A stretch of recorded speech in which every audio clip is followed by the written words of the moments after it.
feeding your curiosity, fueling our passion.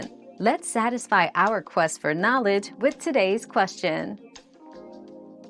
The trick to baking with gluten-free flour is understanding that it doesn't behave like wheat flour.